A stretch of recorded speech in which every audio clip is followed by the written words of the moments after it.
So a zine maker decides he wants to tell a larger story, and he does it incorporating comic strips from a number of his legendary friends. It's all here in Truth Be Known. Let's go look.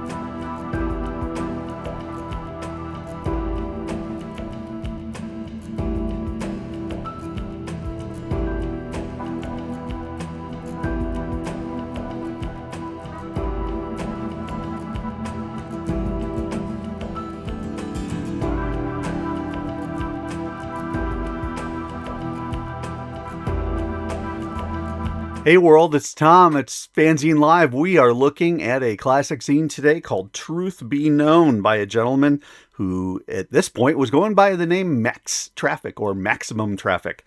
He also is known with his other pseudonym, Buzz Buzzik. Buzz, or Maximum Traffic as he wants to be known here, is a prolific guy, and I have come across his work through his association with Steve Willis, creator of Morty the Dog. Max is thrilled that Steve's work is getting reprinted. We've developed an online friendship, and he now is sending me a copy of his masterpieces, his opus, if you will, Truth Be Known. He also, and I thought I would share these with you before we get in, Max is a bit of a Renaissance man, almost in a Keith Newsom kind of way. Keith does his music and his makeup. Max does his cartoons, his publishing, and he does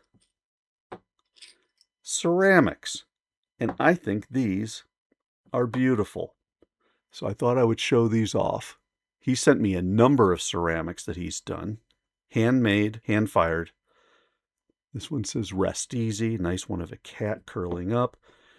You've got your busy bee saying let it be on the back, real cute. Love is love, not fade away. What a long, strange trip it's been. Very cool. And then don't worry about a thing with, Morty the Dog. Those are really cool. He sent me a whole bunch more of these, and I just think they're wonderful.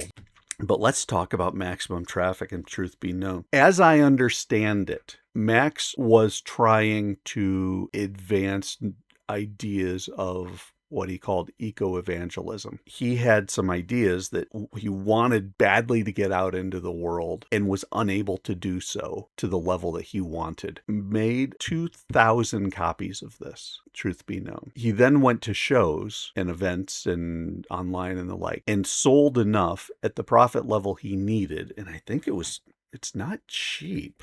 I want to say it was like 20 or 30 bucks. For this. He sold enough that he was able to give away the rest. And so he only has just a couple left, but he was kind enough to give me one so that I could take a look at it and perhaps share it with you guys. Very neat. Eco-evangelism is kind of the larger thing.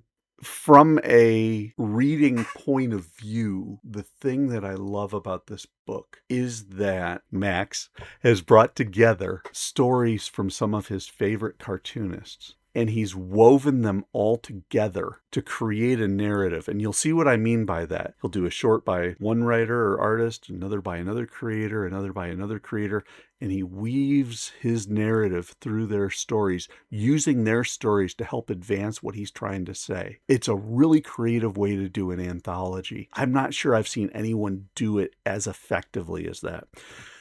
8.5 by 11 book, glossy covers, kind of a matte interior, just pristine construction on the book. This is held up really well. He sent me a note. Does this say when it was done? He made this back in 1999. Very big on the collage, very big on, is this digital work? I'm not entirely certain, but it's obviously got some elements of collage to it. You can see right here, Diary of the Neo-Psychedelic Man. My head is filled with things to say. And he wasn't getting it out, so he decided to sell enough that he could just give this stuff away and get his message out. That's a really kind of neat way to operate. You've already got yourself a Morty in here, a Morty sighting. His thoughts roll by in waves, and he starts when he was young. But look at the work he's found. I mean, I don't know where he's coming up with these patterns and the like. That looks like the Abbey Road album cover. Used to believe that love is all you need. So we've got our Beatles element. Neat collection of Beatles, and then so much has changed since then. And then you can see we've already started throwing on some cartoons in this Modern Man by Mike Hill. He does a Modern Man piece, and then he jumps back to his own thing. And he finds himself thinking of times gone by. And then we've got some Steve Willis talking about Generation X and the relation with the baby boomers. And then the flashbacks. And then we've got more Willis, as I recall the 60s. Love the style on this. Doing the random cross-hatching instead of solid blacks. He does a recollection of the 60s, but he's talking about the 1860s, but it's also a reflection on the 1960s. And so you can read these things and you can see the same parallels 100 years later. Brilliant cartooning and storytelling there. And some really nice likenesses too. I mean, Ulysses S. Grant right there, and we saw Lincoln earlier, and John Wilkes Booth and Andrew Johnson. Then we jump into another piece here. But here's where we go with this. So he takes this piece, and then Traffic throws in, many people feel disillusioned about our society. And then he throws in a Willis piece about how that disillusionment plays out. What came first? This is like a chicken and egg thing. Did Willis do the piece for Traffic, or did Traffic find the appropriate piece from Willis and draw it in? I think it's the latter, and that could be said for just about anybody in here. And you can see you've got a nice quote from Omar Bradley. We know more about killing than we do about living. Then you've got a Edward Bullman piece from 1995. Another nice looking piece. And you can see there are some people who regard our government with fear. Their lives are tinged with paranoia. And so he finds a nice piece about paranoia. Of course, there are reasons to be afraid. Look at this. Big Brother Incorporated. He's got the listening machines. And then you talk about some of the craziness of the late 90s. Remember, we haven't had 9/11 yet. I think I'll stop here for a cup of coffee. So, of course, you go into your Good Morning, Mr. Morty. There's a great video out there on YouTube about Good Morning, Mr. Morty. It's really fun. Takes this cartoon and turns it into an animation. It's so much fun. So he's had his coffee. And then he just keeps going on and on and on, talking about his life. When he was 18 years old, he left home, bummed around, and went from Canada to Mexico, wandered from town to town, living on peanut butter and granola. Then he had a cosmic transformation.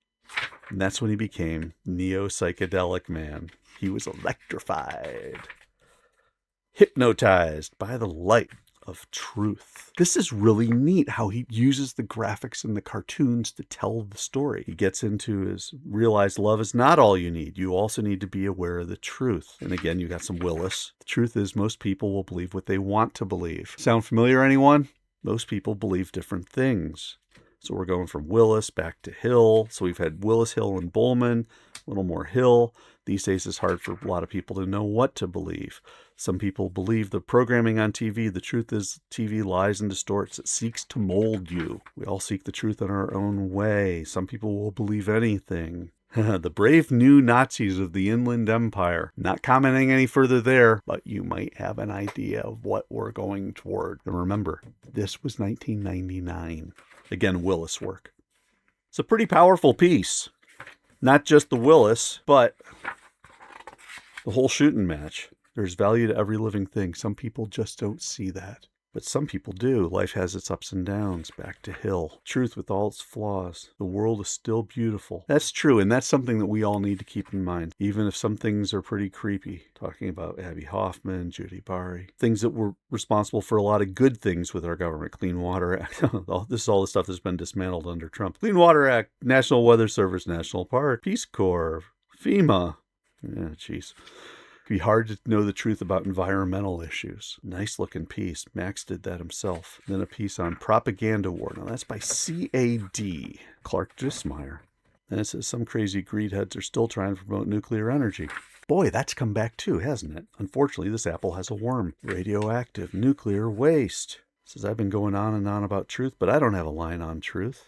Interesting cartoon here about death and how death is basically masking a television. I believe in the universal truth. Truth applies to all people. If you smile at me, I will understand, because that is something everyone everywhere does in the same language everywhere. Remember humanity, forget the rest.